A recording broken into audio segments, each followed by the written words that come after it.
This is Paranormal Borders Lab Podcast, brought to you by the Mexicali Biennial, with your host, Ed Gomez. Welcome to the Paranormal Borders Podcast. Today we have Fred Blanco, and Fred is an accomplished actor and performer known for his dynamic solo performances and engaging character portrayals. He has a rich background in improv, stand-up comedy, theater, and theme park entertainment. Fred is also the artistic director of the Little Big Stage Productions, which I hope we'll be able to delve into a little bit more, where he brings a variety of shows of life, including educational and community events, including the character that he developed called Wildcat Jackson, which I'd love to kind of dig into some more here during this podcast. So, Fred, thanks for joining us today.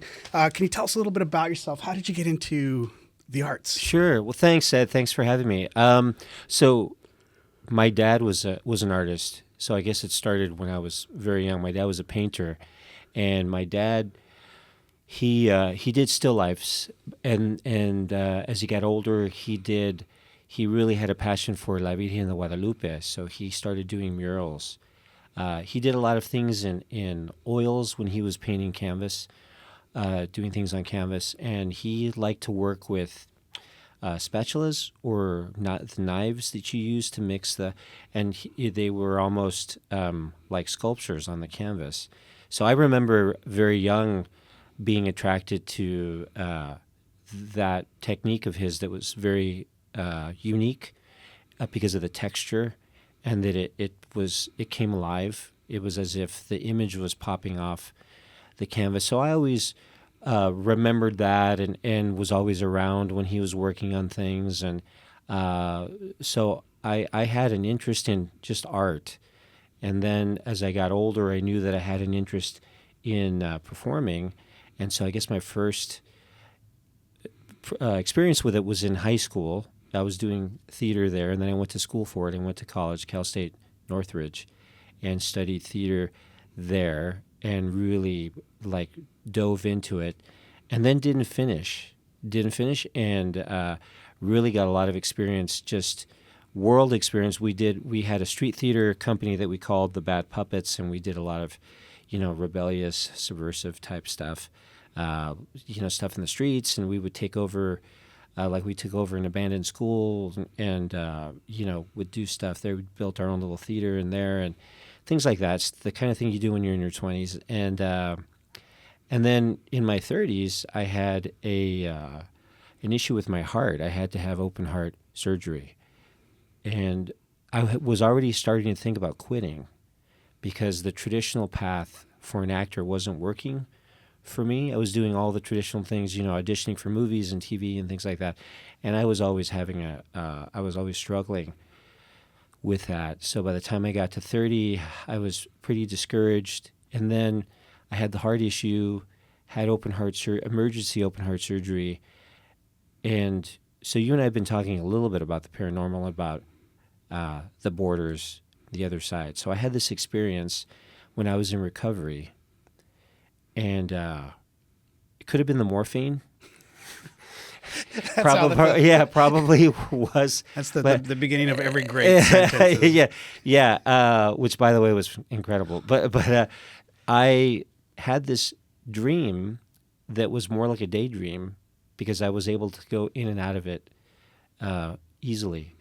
And so a friend of mine had brought me a CD when we had CDs back in those days of all this relaxing meditative music. And so the music was playing, and it kind of helped me to sleep along with the morphine. And I was suddenly in a boat, like a long boat that was being steered by someone in the front who had their back to me, and they were in a black cloak, and they were pushing it along with a long staff. And I was sitting in the back, and it was just my point of view. I wasn't looking at myself. I knew that I was in the boat. And even in that dreamlike state, I knew, or I assumed that I was on the River Styx. I assumed that this was, the afterlife somehow. And he was quiet, or it was quiet, and there were willow trees on either side of the banks of this narrow river, and I had my hand in the water very gently, feeling the water and just sort of where we were going, I didn't know, and I didn't seem to be concerned about it. But then I could wake up at any time. Like I would open my eyes and I was in the hospital. And I would close my eyes and I was back in that scenario. And then I recovered. I woke up, that ended, and I recovered completely. But I had this awakening about not waiting for someone to give me opportunities and not being so discouraged in the way that I was, but to keep, because everybody that I knew that went to school, once everybody hit 30, they were starting different lives. People were getting married and doing the things that you do. Nobody was acting anymore, and I wanted to keep going. So that particular experience really kicked me in the butt, and I didn't know how I was going to do it, but I knew that I was going to do it differently. So I didn't worry about going to mainstream auditions anymore. And I had always wanted to do solo work.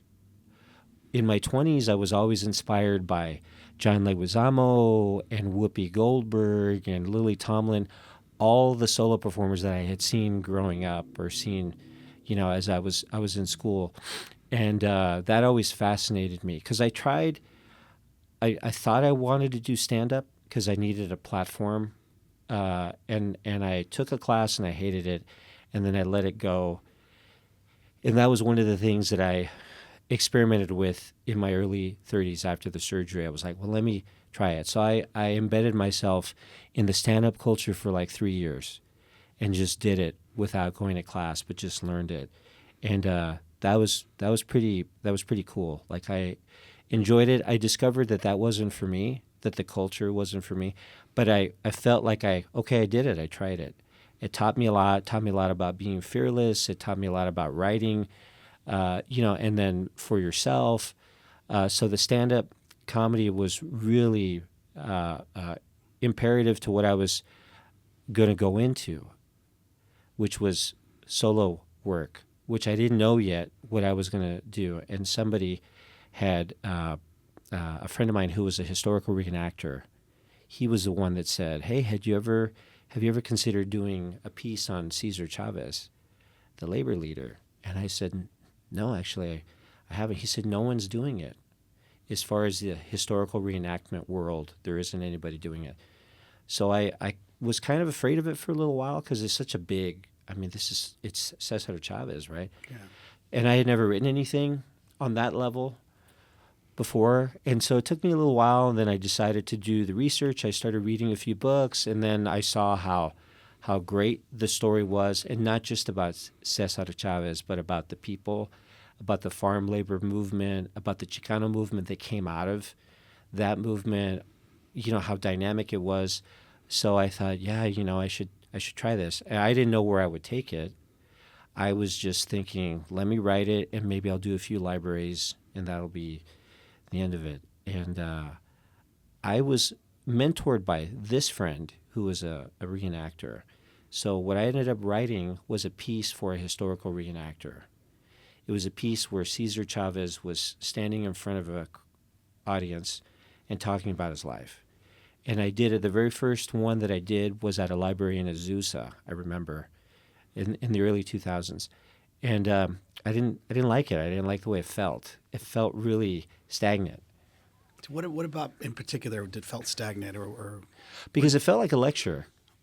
It felt like nothing, no offense to college professors and their lectures, but it felt like that.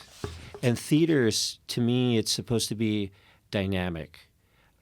Unless your point is unless you're doing something Chekhovian and you're doing something where you're trying to pull the audience out of that on purpose. But so I thought, and as a solo performer, it needs to be extremely dynamic in order to hold their attention. So I knew, like, just from that one show, I knew, this isn't for me. This is not the way I would do it. So I revamped it and I started developing characters. So in the end, I ended up with 11 characters for the show. So the show, and I'm a huge fan of A Christmas Carol. So I was inspired by that. I was inspired by time travel and by dream sequences César was a very devout Catholic, and he was devoted to La Virgen de Guadalupe.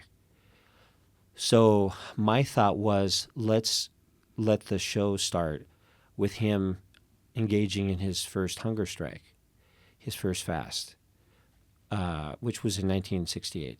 So during his fast, and he was always praying to La Virgen de Guadalupe. So the play is based on truth, and it's also highly fictionalized. So we come in on him talking or praying to La Virgen de Guadalupe because he's ready to give up. So in the play, it's inferred that he might cross over, because he's talking about how weak he is and about how he doesn't think he can make it. He doesn't think he can do it. He needs inspiration from her. So the whole time we never see her, but we see her through him. He's talking to her. So she takes him on this spiritual journey. So suddenly we see him flashing back to his youth, and now he's in a field talking about his brother Richard. And so now the whole play is him traveling through time and visiting different moments of his past. And now with that, we're able to see me portray different characters, racist teamsters and agitated college zealots, and Cesar when he's a very little boy, and he's facing racism in the school system. And so that was, to me, that was more dynamic than just watching Cesar talk. It was magical. And being a solo performer, you're challenged because you don't have anything. So you're bringing your best game. You're really thinking hard about how you can make things work and about how you can make things visceral. So it took me about 2 years to develop it, initially, to write it and to do the research. And I would do interviews here and there, and I'd meet people associated with the movement. And so then once I felt I had enough information, then of course you start writing it. And I would use the space in the garage, and I would use that as the workshop, and I would get it on its feet, and I'd have an idea for a character, and then you start coming up with a dialogue. And then that's how I work, because I'm not really a writer, or at least at that time I wasn't a writer. So instead of just sitting down and writing, I would have to make it come to life first, and then the words would come, and then you transcribe it. I would videotape myself, and so it was a very long How process. much of that would be improvisation? All of it. All of it. Well, I mean, improvisation as far as not knowing what the dialogue is going to be, but all the information, I had digested it. I had done the research that I needed to do in order to know what I could talk about. So the characters in that particular piece are all composites of people that would have been in Cesar's life. Most of them are not actual people, except I play Luis Valdez in the piece, who was real. Obviously, Luis was the founder of the El Teatro Campesino, for people out there who don't know, and that was a huge inspiration to me. So things in the piece were also things that spoke to me personally, and that was also a way for me to infuse something very dynamic.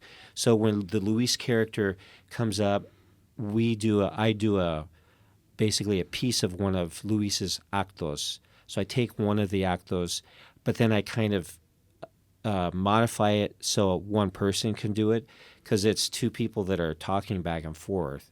So I do a gag where I'm wearing papier-mâché masks, and there's one on each side. So one in the front and one in the back, and I just do a spin. So I'm this, these two characters talking back and forth. And so then that can it creates the comedy. But it's also, again, I had no idea how I would do it, so it forces you to be resourceful, right? And El Teatro Campesino was famous for not having any money and creating their own props and costumes out of papier-mâché and out of cardboard. And so I also thought it was important to show some of that. So the pieces that I would do, at least the Chavez piece, has been done a lot for schools, mostly colleges. So at first we didn't know what kind of piece it would be. I did a few lower grade level shows, but the piece was also written differently. and I wanted something that was grittier and more adult. So, eventually the zealot, I call him the zealot, the college Chicano that was discouraged and upset, he's pretty angry and he cusses pretty heavily throughout the piece. And then the racist teamster, same thing, pretty dark character. And I think those kinds of characters are important to then show Cesar the importance of his nonviolence philosophy. And he comes out and talks about it and talks the people down.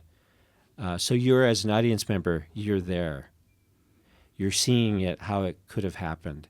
Even though it's just me on a bare stage mostly, my sets are usually super minimal because if I'm traveling, I'm touring, I'm coming in to a space that I've never been in before, and so we keep it very minimal. But the compliment that I've gotten has been from people who were there. Some of the things I've heard was I could smell the dirt. That's awesome. Yeah, and that's them, though. That's not me. That's them bringing their, I can't create a set better than what they can create in their mind. I'm just kind of lighting the candle a little bit, and then they take it away. So, but that was my first piece, like serious piece. As you're developing these characters, how much of your background, your childhood, your experience in the neighborhood, how much of that ended up making its way into the play? Always. In order to make something resonate with an audience, it has to be identifiable, and it has to be truthful.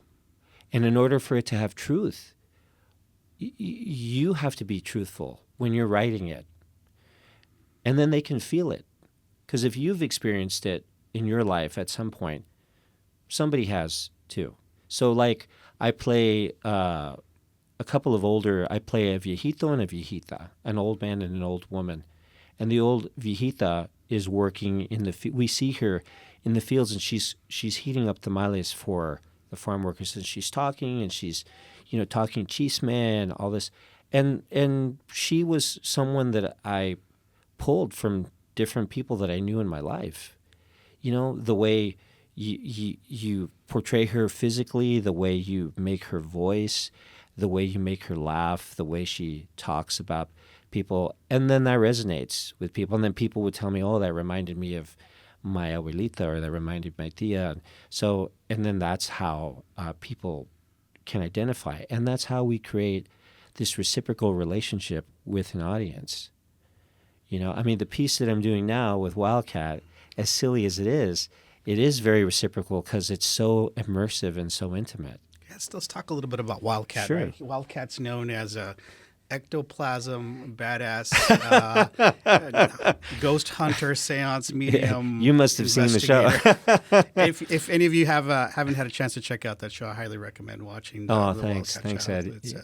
We had the opportunity to take members of the Mexicali Biennial team to go and visit that as part of our research, and it gave me a snapshot of what it would be like to actually experience a seance in the Victorian area, right? But tell us a little bit about that. Like, you talked about how you were, got into historical acting and your love for history, but how did this character develop? So Wildcat, I had always, even as a kid, had liked Buffalo Bill Cody. I was always, fascinated with just the image of him, this larger-than-life showman with the long hair and the facial hair and the hat and so I knew that one day I was going to create my own version of that. So I started off creating a version of that character with a flea circus, because I knew that character was a bargain basement version of Buffalo Bill. He couldn't afford a huge show like Buffalo Bill, but he could afford a flea circus, right? So the character was a con man, or is a con man, a shyster, which I've always loved playing those kinds of characters. They're always larger than life, and everybody knows a shyster on some level or another. So I thought that was relatable, but he was also my alter ego. He was kind of like my Fonzie. Or my Tony Clifton, if you're an Andy Kaufman fan, right? So I knew that I could be as obnoxious and as inappropriate with that character as I wanted, because that's not how I am. So, and I love portraying cowboys. So I do a lot of theme park work, in particularly at Knott's Berry Farm, and I've played a cowboy for years there. And that's kind of where I was inspired. I actually experimented with Wildcat out there on the streets out there in the ghost town, just to see how people would react to it. And people loved it. And I didn't know that I would take it out commercially. I just wanted to play. And then I saw the reaction of people and the flea circus and everything, and I thought, I think I have something. So then I started, if I was going to do a flea circus, I started to see how I could do it differently than what, because flea circuses typically nowadays are done by magicians, and they're typically a mechanical setup that they have where everything is wind up and everything kind of moves and spins, and I wanted to make the fleas as real as possible. So I started to study, and I was already a fan of magic already. I was a bit of a hobbyist, but then I took it seriously, and I started doing research on the magic and what I could use to make them come to life. So they started as a flea circus, then they went into doing sideshow, because Wildcat is a carny guy. That's the low level of that kind of showman. He was working the carny circuit. That was my backstory for him.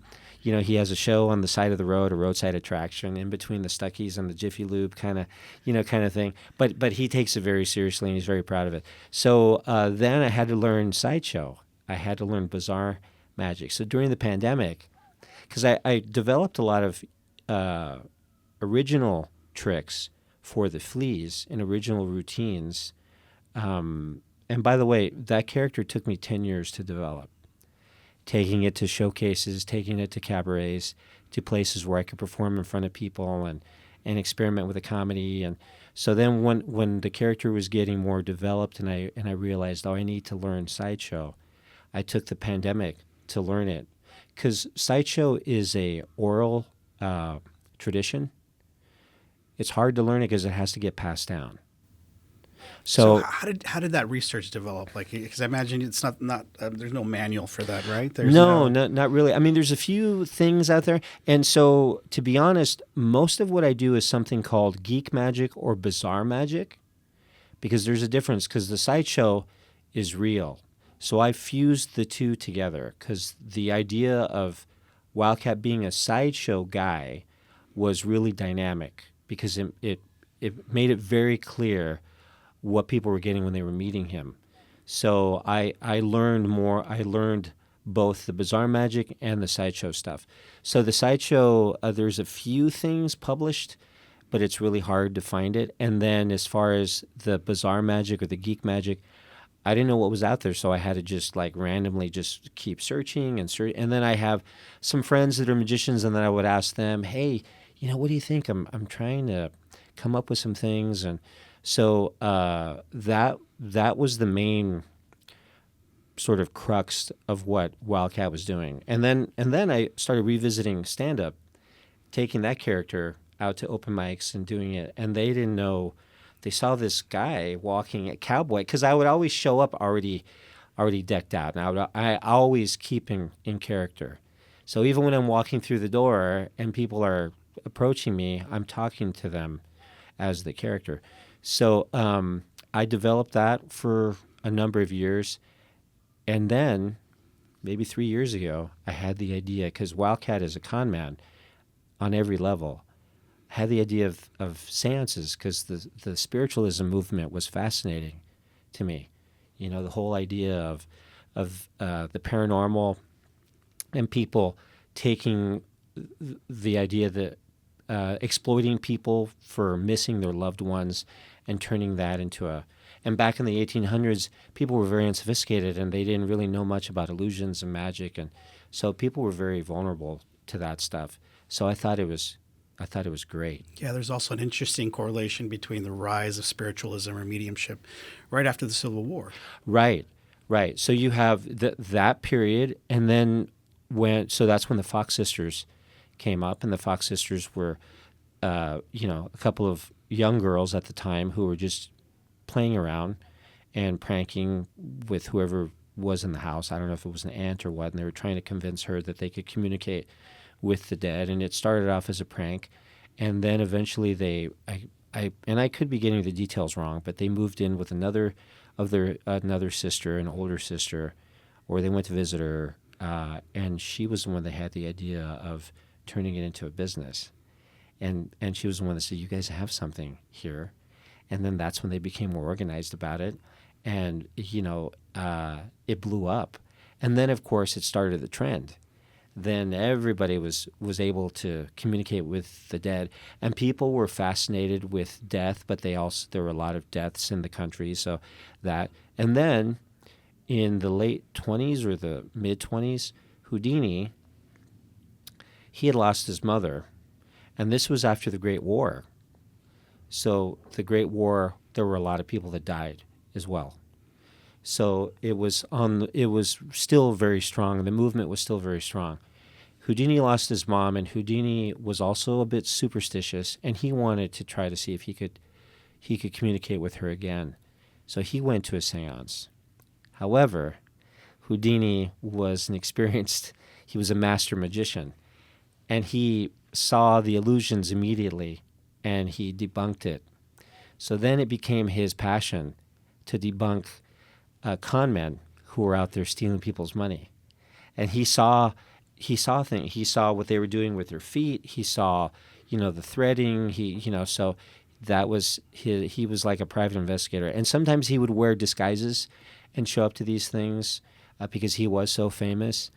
But that was like in the late 20s. And then one of the Fox sisters, I don't remember the name, but down the line, she she confessed that it was a fraud. And then all the other frauds that were out there, so that was a big thing. But then for whatever reason, she recanted. So who knows what the reason, maybe it was her way of trying to get rid of competition, and then she thought that they could come back to it. I don't know, but it's very fascinating how that started. Yeah, that's one thing that really was interesting about experiencing that Wildcat Jackson experience at the Whittier Historical Museum is how much of it was deeply researched, right? In terms of setting up the stage, the context, the backstory, the character, the props that you use. And this is a very interactive experience where we actually go through the museum and do a little ghost hunting with the divining rods. Sure, uh-huh. And there's little bits put in there. And there's moments when there's a lot of like tension Mm-hmm. or like the scare factor is really high. And then there's like a comedic release, right? Yeah. I love it. I love, so immersive theater is on the rise right now. And I have been doing immersive theater for years in the theme park world, so it comes very easy to me. Not every actor can do it because we're usually used to being on stage at a safe distance. But so just as a description for your listeners, when they come into the museum, they're led through a dark museum that is just lit by candles. And we're also prepped ahead of time that it's haunted, right? Yeah, so the curator will warn you as you're walking in, and so he offers people the chance to bless themselves at the blessing station, because I also know that that's really deep for a lot of people. So I'm kind of baiting them. Like I'm like, let's have a blessing station. Let's have the holy water and the sage and the this and the that. And for people that want to use it, they use it, and people that don't, that's fine. So they get walked through this darkened museum, and they land in the room, the seance room, which is reported to be the most haunted room in the building. And they're very sincere about that. They told us, hey, we'll put you in the red car room. It's pretty haunted. And we go, okay, great. In terms of like seeing shadow figures, right? Yeah, all kinds of things. They've had all kinds of accounts of seeing things, hearing things. The bell in the red car, because you weren't able to see it because of the way the maze, because there was the maze there for the trick-or-treat event. So there was a facade, a fake wall up, but behind that is a shell. It's a portion of a red car from old Whittier, and it still has the bell. And he says the bell has rung by itself. They've been seeing shadow figures lately, and he says that in the 10 years he's been there, they've never seen them before. So he was talking about how maybe the fact that we're there conducting these fake seances. Maybe we're the door. we're opening a door of some kind. Did you experience any of that, like while you were practicing or rehearsing? No. So when he gave us, so there were two things that I experienced. When he gave us the initial tour and he turned out all the lights to show us what it would be like in that room that we were in. There are these cabinets behind you, and so on the highest point, there's nothing. There's just a few artifacts and stuff. So one day he had us in there and he was talking to us, and all of a sudden there was a loud bang on the cabinet, as if somebody had hit it or dropped something on it, and nothing fell. There was nothing up there that tipped over or anything. And Nick, the curator, who's used to it, he just stopped and he looked at it and he said, "Huh. That's interesting." And he hasn't gotten to the point where he can name the... No. I mean, he's pretty used to it, and he tells us some of the things that he's seen in the stories, but he's also not one to fly off the handle about it and say, "Oh my God, that has to be," And Judy. That's Hiram. He wants a soda or whatever. I feel like I'm the same way too. Like, I'm open to things, but I try to debunk them first, because I have such a respect for it. Have you had an experience where you haven't been able to debunk it? So there's two things. So there's that, and we didn't know what it was, but then again, we didn't examine the top of the cabinet, but he swore that there was nothing loose up there. So at a show a couple weeks ago, we had a small group, I don't know, maybe 8 people. And there was, to my right, there were these 2 young brothers, and I believe the youngest was like 16, Latino guys. And we were at the end when we turned the lights on, and we were going to do the tarot card session. And at one point, he looked in my direction, but he looked over my shoulder. And he, that expression, you look like you've seen a ghost? Yeah. That's how his face looked. His mouth dropped, and he looked like he turned white. He was obviously spooked, and I looked at him in character, and I said, "You just saw something, huh?" And he said, "Yeah." And he didn't know what to. I would ask him, and he didn't really know how to describe it, so he didn't want to say much. So then later, he said that he saw a face peek out from around the fake wall and look at him, and then go back.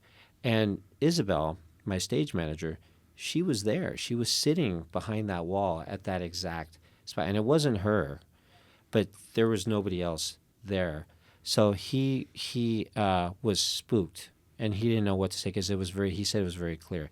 So the curator later told us that that's an image that has been seen a lot. When people see something, they see that image, and it's an old man that is around and that often peers from around a corner and then goes back.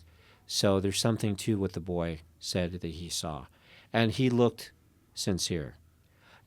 Sometimes people will say, well, a light flickered, or I heard something, or I had a very heavy feeling, so those things I feel like can be explained. That I don't know. And you've also done this performance in other locations too, including was it the Kellogg house that you were talking about? Yeah, in Santa Ana, which is a great location. So our goal is to travel it throughout California and maybe further. So we've been traveling it through Southern California mostly.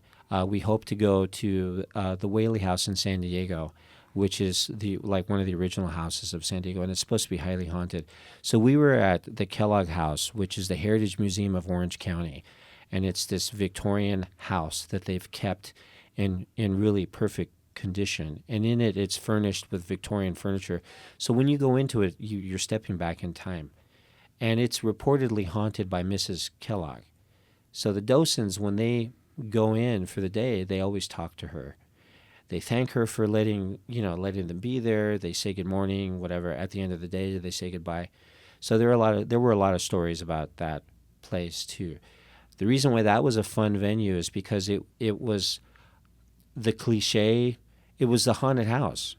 It was very Scooby-Doo. It's been popularized on TV shows. Yeah. So people felt like they were living out this fantasy. So we give them an hour and a half experience. We try to include as much as we can fit in an hour and a half. So normally a lot of people would not have access to a haunted location, or they wouldn't know how to. So they wouldn't be able to do a ghost hunt and a seance and a tarot. So we include all those things at once. It's very streamlined, and it goes by really quick. So the first half hour would be us conjuring the spirits as our seance. And then from there, we try to do our ghost investigation. So we walk through the venue and do that.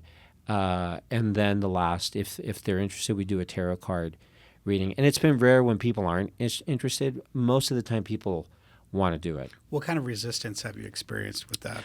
Religious, or they don't explain what it is, but they're still nervous about where they are and about what could happen.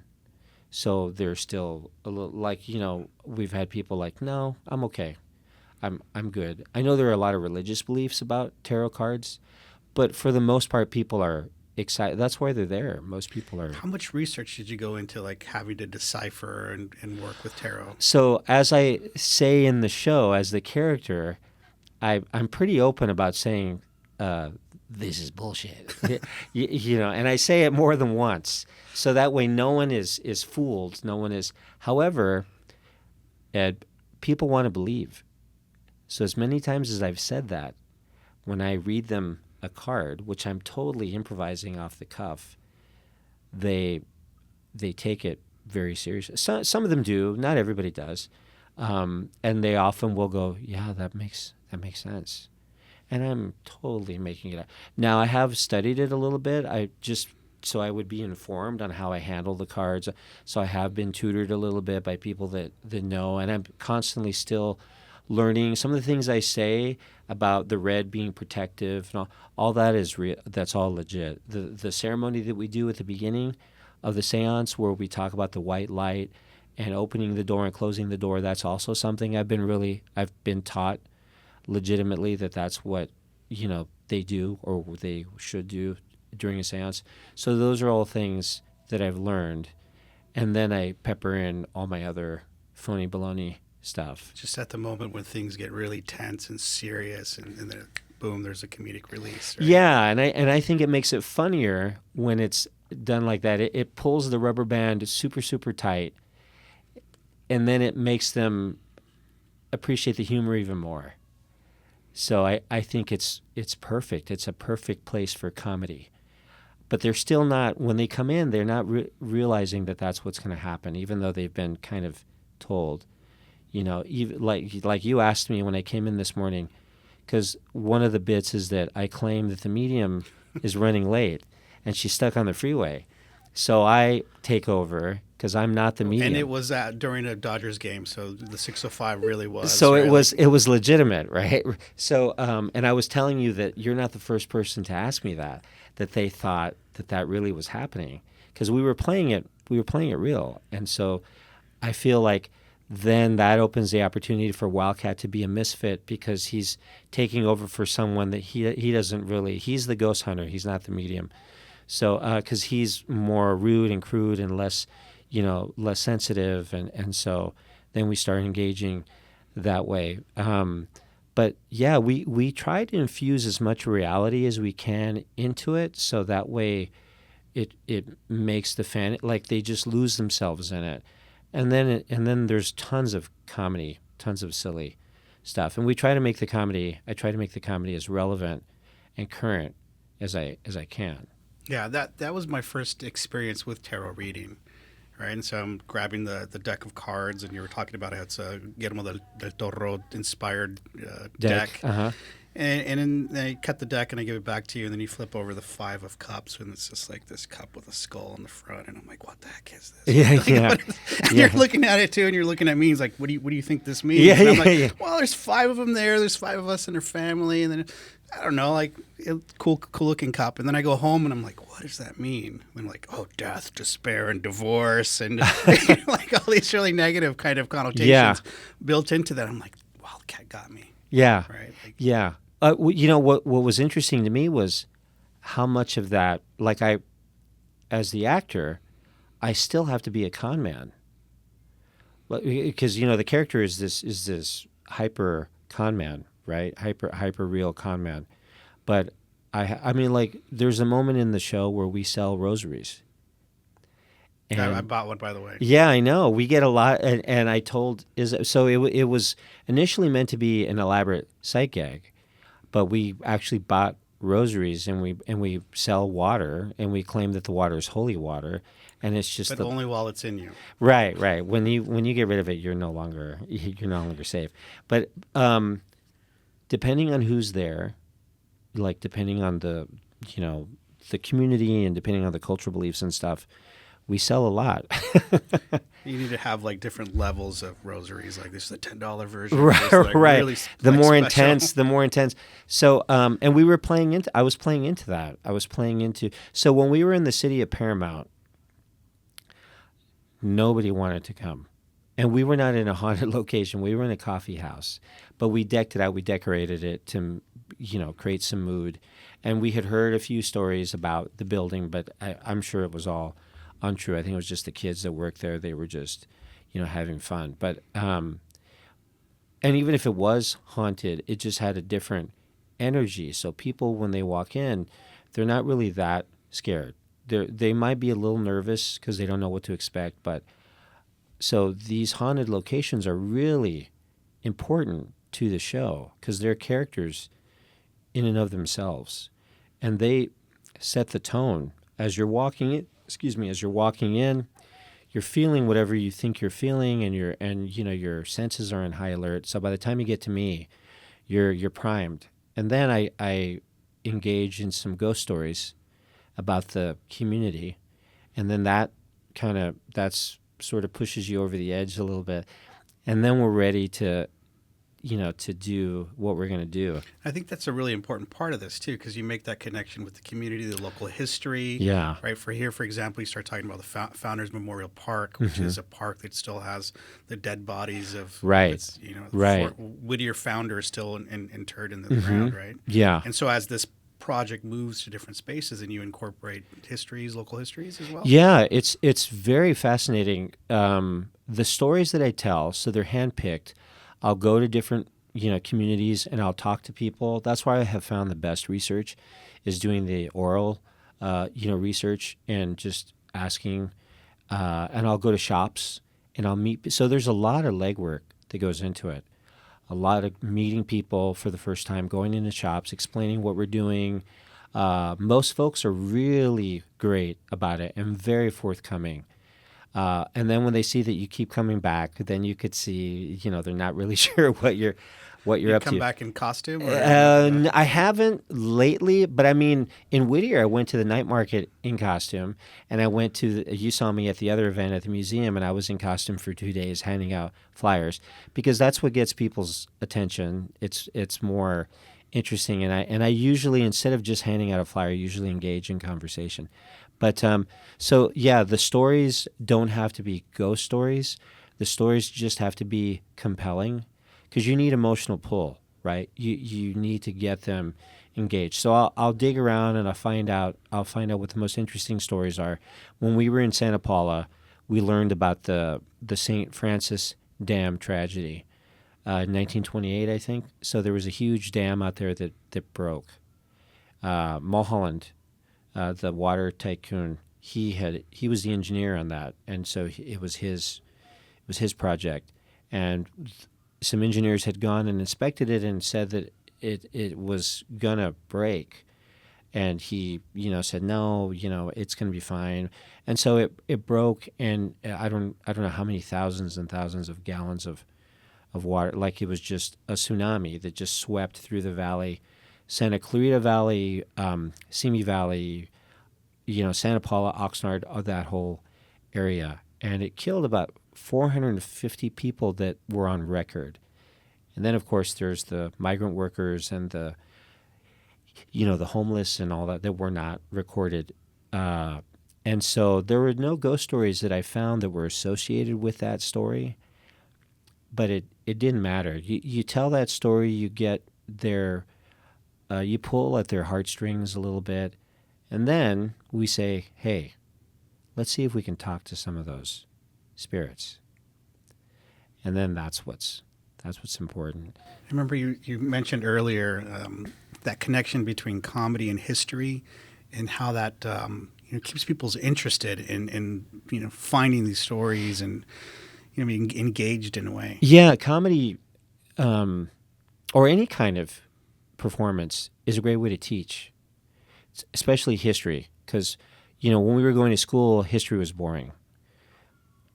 Because there's so much information the teachers have to get out there, and they just have to throw it at you. But if you have the time to create a piece where it's engaging, because history is real life, and life is dramatic and interesting, and then comedy. If you're able to figure out a way to infuse comedy into it, it makes it even better. So the Seance show that we do is highly comedic, but there are moments when it gets serious because the people don't know what's going to happen, and there's some spooky moments, but they don't realize that they're learning some things. The key is to not be heavy-handed about it. You just want to inject a little. So they're learning a little bit about the Victorian spiritualist movement, about how seances might have been back in those days, how they were probably performed by shysters back in those days. They're learning about their local history. I've had local people say they didn't know about Founders Park. And even the museum has some tombstones that were taken from that. Right, yeah. Because the park, it was a cemetery, and then of course the city at the time wanted to get rid of it because it was an eyesore. It had been let go and it was neglected. So they had to. So they tried to contact the families for the bodies and the gravestones, and there wasn't a lot of response. So they left the bodies there, of course, and they removed the gravestones. And they were able to get rid of a lot of them in one way or another, and some of them are in the museum. So that's one of the rooms that we investigate. And whether or not you believe objects carry energy, it's subjective. I don't know if that's true or not, but that's why that room is a lot of fun to investigate. And we use old-fashioned, archaic ghost hunting tools. We didn't use any electronic devices. So that's also fun, too. And that's also a bit of a, learning also to how it might have been done back then. Because those dowsing rods that we use, they were also claimed to have been used for finding oil, water, and gold. And have you used them outside of the performance? Have I? Yeah. No. However, today, since it's our last day, if we have time before all the shows, we are going to try to do a little ghost investigation. It's really funny because I want to say a couple months ago, my wife and I were at the Aramia having a coffee. We see this guy jump out of a truck with dowsing rods. He walks around, and then as soon as the rods connected together, he got a can of spray paint out and put an X on the ground, and then he continued. He was, I think, mapping where some water pipes were for construction. So I thought it was really interesting. Here we are, 2024. We have maps and different tools to use and look into the ground, and yet this guy was using dowsing rods. Really? Yeah. He was with the city? Working as a contractor for the city. Huh. And then during that, the investigation that we do during the performance, one of the participants actually was moving around, and as she moved around, the dowsing rods were also moving on their own. And that's why I was asking you, okay, what is causing those dowsing rods to activate? I don't really know much about them, and I didn't know that people use them legitimately like that. It was really bizarre. Yeah, I mean, that might explain some things about the city and why it's, They have to keep sending out the construction crews because they don't get it right. Yeah, so the dowsing rods, for people out there that don't know, they're I guess brass, L-shaped, wires. They're very thick wires, and I don't know if you can. They're about that long, and then on the end, it angles down like an L, and you get two of them, and on the ends, the handles, they have these hollow tubes, so that way when you hold them, the rods can swivel back and forth, and so you're supposed to hold them level, and you don't want to hold them too tight, and you hold them kind of close together. So the idea is that when you're walking, they'll kind of move, and supposedly if there's a spiritual energy, they cross. Or anything, whatever. Apparently, if you're looking for water pipes, and if there isn't anything, they uncross. So the idea was that we were going through the museum and we were looking for spiritual energy with these rods. But we also had a thermometer that was a turkey thermometer. So the idea is that when you have spiritual energy, there's a cold spot. So that was the idea behind that. And we don't reveal that it's a turkey thermometer right away. We just kind of let them, and then eventually I say, the reason why it's not working because it's a turkey thermometer. But we do that. And then we also have a butterfly net that we give to somebody. So if we do find something, they can catch it. It's just funny too because I geek out on a lot of these TV shows where they do ghost busting. Oh, ghost sure. investigations. Yeah, us too. One thing that you have an issue with is there's not enough representation, right? Where are all the Latino Ghostbusters out there, right? So Netflix or Discovery Channel, if you're listening to us, Wildcat Jackson is primed and ready to go. I think this would make an amazing ghost adventure. Wildcat Jackson, and you just kind of drop them in different parts of the country and investigates with dowsing rods and this is it's and our tools will get more and more silly, of course. We also want to get like a Polaroid camera. It's just not in our budget right now, but which is interesting though because you're not like a Renaissance theater character where it's like you go to a Renaissance fair and someone pulls out a cell phone and they're like, well, what is that, right? Because they have to stay in character, they have to stay within that time period. But Wildcat Jackson shifts. He's in both times at the same time, right? Or yeah, I mean, so a lot of people get hung up on that. They want to know, so Wildcat isn't necessarily from the past. He's just a guy that's his character, and he's in modern times. So my humor is modern because otherwise people won't understand it. So it all has to be, something that they can understand and relate to. However, and most people don't question it. It's this dude dressed like Buffalo Bill Cody, and they're including a 6-shooter. Yeah, and the 6-shooter. I unfortunately I couldn't wear that when I was in the streets of Whittier, but and my fan is, I've always loved that. So I always create characters or get props that I've always sort of had a thing for. Like in the Chavez piece.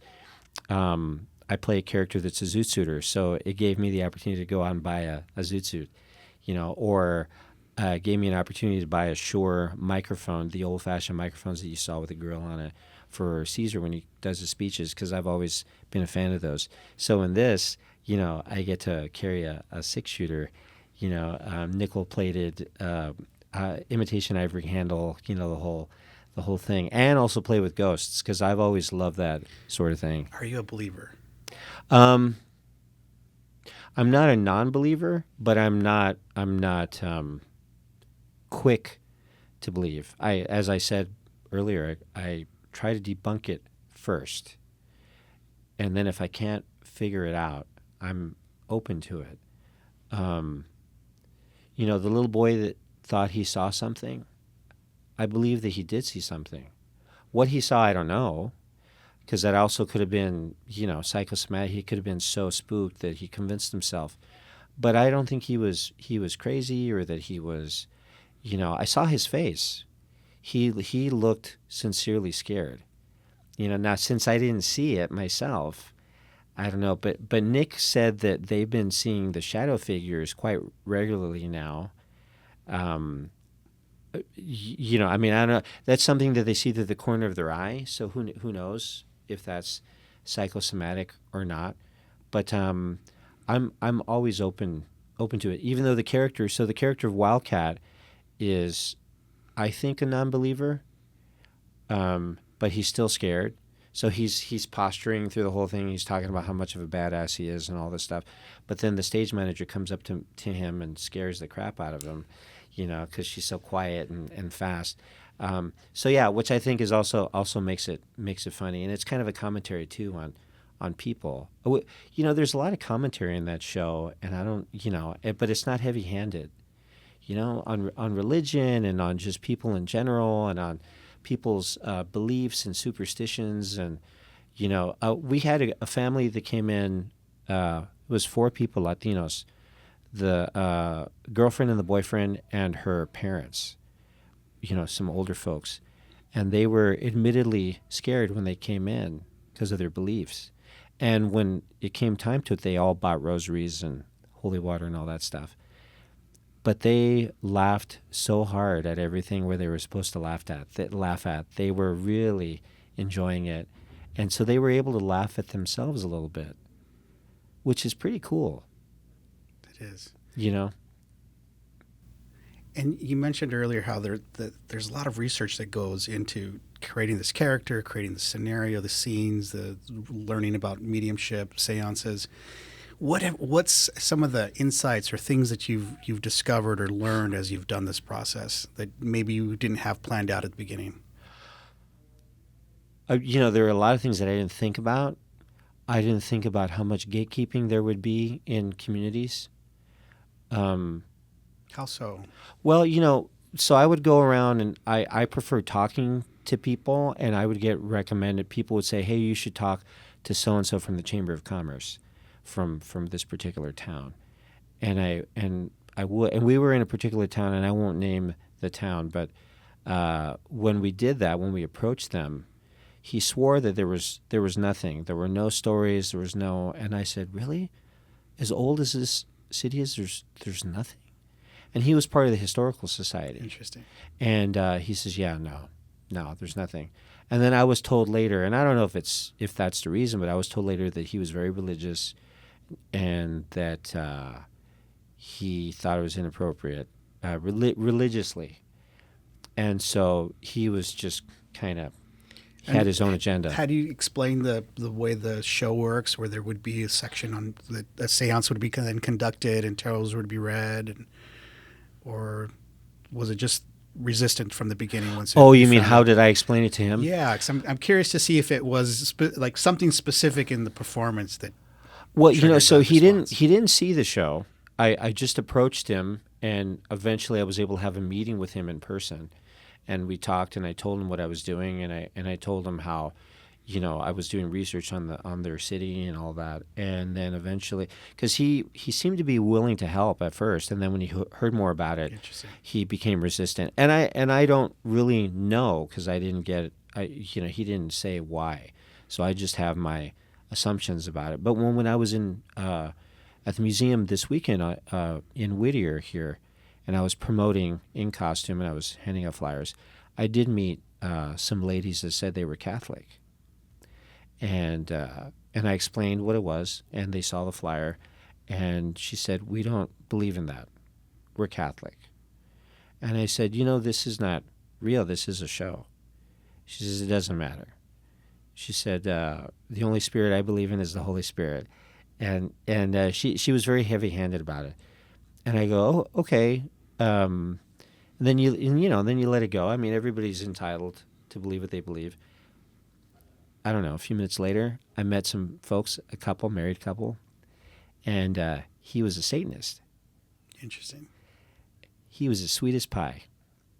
Now, that's not to say. How were you able to decode that he was a Satanist? Well, I asked him, but I'm getting a sense now about people. And I'll often ask directly, are you a witch? And in character, that's easy. Because now, do you do that to play off of, or do you do that to get to know the audience, or what? Both. Because the better you know your audience, the better you can play off of them. And it's also fascinating for the audience. This is not like a stage show. The material is the people. This is a relationship that we're having during the show. And even when I'm out there handing out flyers, to me, it's also a show. That's why I always engage them in conversation and never just hand them a flyer.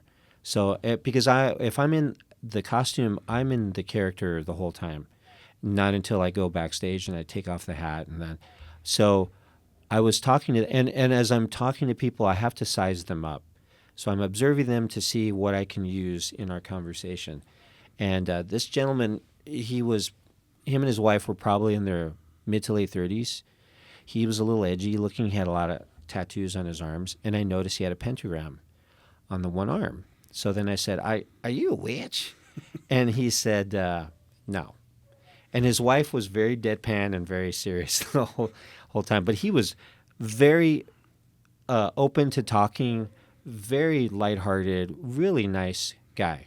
He had a ring in his nose, and he had all the, but he was seemed to be a cool guy. And I go, are you a, and I always make a big deal. I look around and are you a pagan? And he goes, no. And then I go, and I've already had experience in meeting Satanists by this point. So that was through the performance, or yeah, through the performance. Not in my real life. I'm not around those kind of people. But yeah, oh yeah, we've had people, and that's what they will admit. Oh, I'm into demonism, or I'm into the D word you're not supposed to say, right? Yeah, well, at the other venue, they didn't want us to. He was very specific. He didn't want us to say it. And Nick at the museum, he's like, I don't care. So, but so I ask him, and I go, are you a Satanist? And he goes, well, I study. I've studied the teachings of Aleister. Is it Aleister Crowley? Is that his name?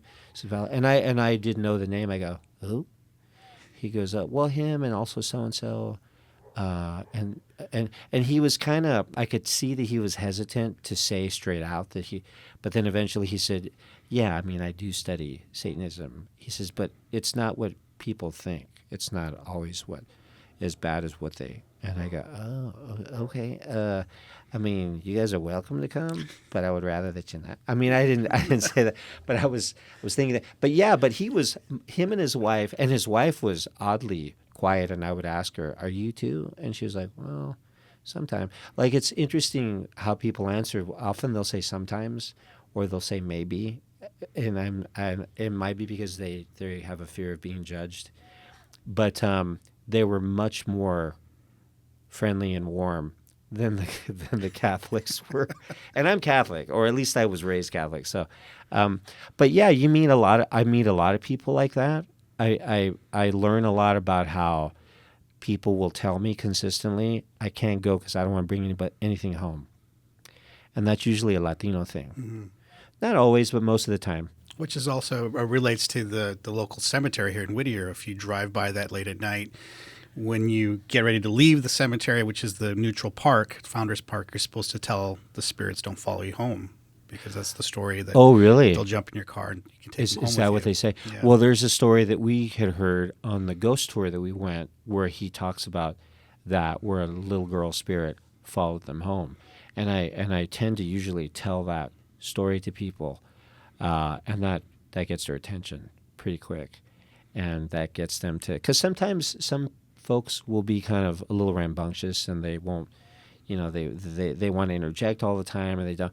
So you tell the right stories, and that gets them to stop. And then you have to do that comedic pivot, right? So yeah. It gets too serious. Yeah. Shut the hell up. Well, because if you get a heckler, the rule is you got to acknowledge it right away, and you got to bring them down, because if you don't, it can get out of hand. So the character of Wildcat is usually pretty direct and pretty straightforward.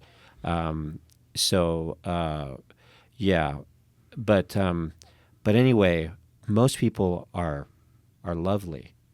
They are loving it, and they're so surprised at the experience, even though they've read about it, but it's different. They always say that they didn't expect. That's not what they expected, and all that. But again, I can't over describe it. I want them to have an element of mystery and surprise. Are you ever scared of doing the seance? You end up opening up a portal and then you can't close it? Like you accidentally connect to the other side, and then Wildcat Jackson's like trying to figure out why these demons are coming out. Well, it worked. I think that's what I would do is I would turn that into a bit. So when I remember to do it, there's a moment where Wildcat, he starts having weird facial expressions and almost convulsions. And, his eyes roll back, and he's like, She's getting possessed. Yeah, and then he's like, oh, I had a little bit of gas. And so it's really great to, manipulate the audience that way, where you're baiting them, and because you see them lean in and you see their faces change, and then suddenly you let the air out of the balloon, and then they laugh, and so that's really fun, because people worry about that so much that's a great thing to tap into, to make fun of. You accidentally do the seance. Open something. Yeah, I mean, you try to touch on all the different beliefs and the tropes, and I'm playing with making fun of the different universal monsters, because that's kind of thematic. So we have the vampire jokes that we make at Vampire Killing Tools about having a gig in Cerritos later, and then also there's some werewolf jokes that I'm still I'm still developing, including poetry. Yeah. Well, that I've never done that before. But the little boy, the young man and his date, when he said that he was a poet. So this is the other thing, Ed, that's a surprise, is when you have a show where you're actually engaging in conversation with people, you'd be surprised at the things they tell you in front of everybody, and the things that they admit to or the things that they open up about. And then you have to be able to go with it. Like, how do you use that? Did you ever experience a situation where someone wanted to make an honest, genuine connection to the other side? Was like maybe hoping that Wildcat would be able to okay, well, here's a few things. So when we were in Santa Ana at the Kellogg house, I don't know if I told you folks this story already, but for your listeners, so we had probably about 8 people. It was almost full for us, and different. It was a very diverse group. And at the end of it, so the table wasn't a circle. It was oblong. It was like a rectangle. And at the end of the table, there was 3 folks that came in together. They were a family. It was like the the mom, and then her 20-something son, and then the aunt was in the middle. And they brought him for his birthday. And the mom, when they came, she was very serious. She almost looked upset. And she admitted, as I would engage in conversation, she admitted they didn't tell her where they were bringing her. So she was already upset. So Isabel, my stage manager, Isabel later told me that she saw the aunt outside when they were touring the house. She saw her doing this, and it seemed like she was meditating or deep thinking or whatever. She even took a picture of it, and she showed me later. And so she was doing this, right? So during the show, you know that there's a moment where I ask people to ask the spirit a question, and then it will respond, maybe. So I get to her, and I ask her, and she refuses. She says, that's okay. So then we go around the circle. We ask some more. We get back to her. And then I said, well, did you think about it? You got a question? And she was looking down at the time when I got to her, and she was doing this. And then she looked up and she said, yes, Helen wants to know if you're staying for tea. And she said it in that voice, like she purposely made a creepy voice. Like How'd Wildcat take that? Well, Wildcat and Fred were both shocked. Like I in my mind, I was like, oh shit, man, it did work. I was like, oh man, we got a weirdo. Like, and I was like, how am I gonna deal with this? Or I'm like, I better be careful, like how I mess with her, because I don't know what she's capable. So I'm like, you mean? And I tried to turn it into some comedy, because the audience, it was like they were watching a tennis match. Like then they suddenly like looked at her, waiting for her to answer, and then they looked at me, and I said, "You mean you're talking to her right now?" And she said, "Yes, she likes candy." And they go, "Oh, I mean, is she like under the table? Like where is she? Like how are you?" "No, I'm talking. I mean, like in your mind?" And she says, "Yeah, yes." But she's very happy that we're here, and I look at Isabel, and she looks at me, and I'm like, yeah, I mean, what am I? I'm gonna leave her alone, because I don't know. So and I would ask her, "Are you a witch?" And she's like, "Well, I don't know. Maybe you could say that." And I was like, I don't know what that means, but I don't think I want to know. And then I said, "Are you an empath?" And she says, "Well, yes." I go, "Okay." And then the lady to my left, she was a really nice lady, but she also claimed to be a witch too. Everybody these days is a witch, you know. So she was a witch. But this lady has been to our show like 3 times. She loves it, and she's actually taught me a little bit about tarot, and she's been very sweet and forthcoming. And I don't know if she's really, because when I would ask her and she would answer, she would go, "Well, you could say that," and I don't know what that means. "You could say that," and I go, "Well, I don't know. You need to say it. I can't. I can't put that on you." So that was the closest thing to. I mean, we've had a few people where they. So we had a couple of people. We had 3 a family of 3 come in, and they were Latinos, and the guy and the girl were young, and it looked like they were with their mother or somebody's mother, and the younger girl was probably 18, and I asked her to ask a question. Can you go ahead and ask a question? And she says, yes, are you a demon? And I go, whoa, hey, don't say the D word. No, we just spent 15 minutes trying to make it safe, and now and I think she was just trying to rile things up a little bit. But we haven't had anybody admit that that's what they want to do. Maybe they do. Those people that came where the woman was communicating, it seemed like from the beginning, that's why they came, because she was trying to communicate from the beginning outside. Interesting. Yeah, it was interesting, and they were very serious through most of it, and then eventually I broke them down, and they were laughing at things and stuff. But it seemed like they had an agenda, and I don't know exactly what that was. But yeah, we realized then that we don't know what we're gonna get. We don't know who's gonna walk in through those doors, and they're so close to us. It's not like we're separated by a stage. They're like right there.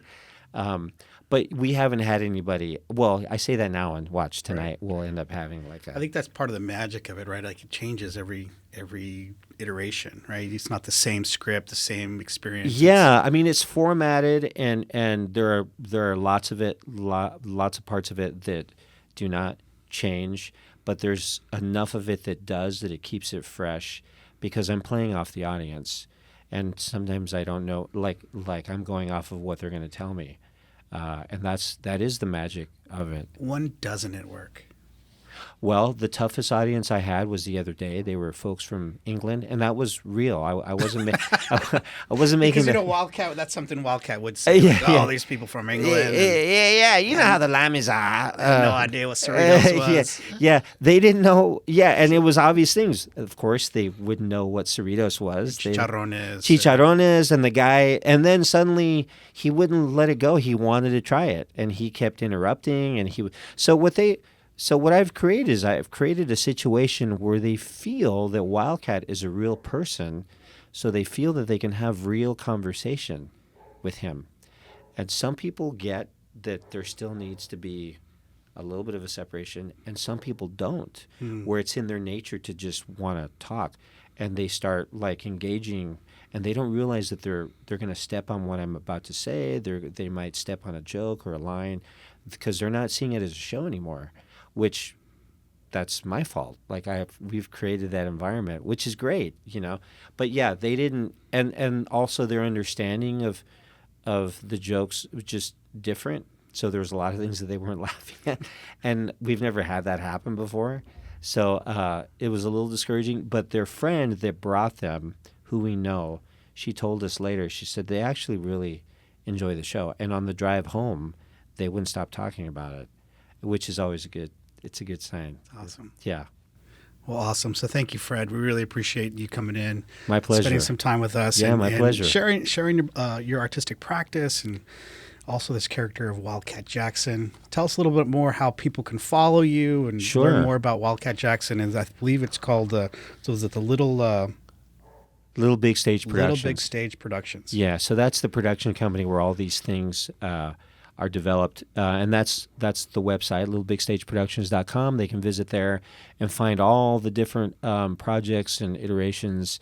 The play on Cesar Chavez, and there's an adaptation of A Christmas Carol that I do, and some of the other solo work. Right now at this stage in my life, most of the stuff I do is solo stuff, the projects that I develop, and then I take them out as a performer on my own. But Isabel has a huge part in making the shows successful because she's administrative. She's the stage manager during the show. She's making things happen and manipulating things and making the illusions happen and helping me with things. So I'm not really alone, but as far as the creative part of it and the developmental, I do all that. But they can also, they can go to the website, they can go to Instagram. And what's your Instagram handle? For this show, Talking to Spirits Show. Talking to Spirits Show. And that's for the Wildcat show. And then they can find, other things. The Chavez piece isn't on Instagram, but it is on Facebook. So a lot of the shows are on Facebook as well. And, whatever the name of the show, they can look that up. There's a show that I just developed and produced last year at the University of Wisconsin Parkside, and I received a grant to develop that show, and that was about the Mexican Revolution and Mexican vaudeville, Las Carpas. Interesting. So those were fused together, and that's on Instagram as well, and that's at carpa.rev. Any future projects besides Wildcat Jackson in the works? Or? Right now, no. I mean, there's ideas.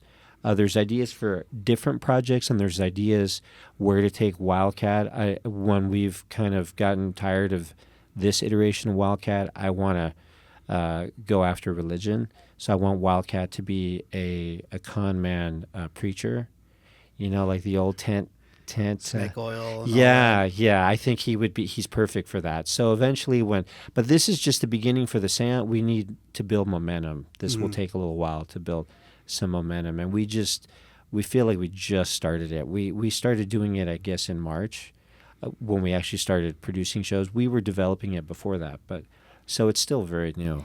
I'd love to see this continue, and we fly out Wildcat Jackson to all the famous haunted locations throughout the United States. The ones that have been popularized on TV shows, and then have Wildcat investigate that. Yeah. Area, right? Oh, I would love it. Yeah. Wildcats in Florida. Yeah. Wildcats in New York. Yeah, absolutely. And he's doing it for real, yet there's comedy infused in it. And then during the day, we can see him going through the town, maybe eating at a Waffle House or meeting some people at a car wash or writing, personalizing his water bottles, right, with his hand. Yeah, doing it, backstage right before the show. I think I would love that. Well, thank you, Ed. This has been a pleasure. Tonight, I mean, I know this isn't live, so I'll just tell you now, but we are doing shows tonight, so we're looking forward to our last night. Yeah, and so for any of you out there that are interested in this, I highly recommend it. It's an amazing experience. You get to experience what it's like to be a participant in a seance. You get to do some ghost hunting. There's great comedy, great history lessons that you can get from this. So I highly recommend it, and you should check it out. Yeah, we'll be in San Diego. We were supposed to be there in November. Now I think that's going to change, but we are planning on doing the Whaley House. I mean, that's definitely going to happen. We're just not sure when. And then we have some other thoughts on where we can go next. And if folks have ideas of some haunted locations that would be great, we would also love the thoughts on that too. Awesome. Well, thanks again for joining the Paranormal Borders podcast. We appreciate it. Thank you.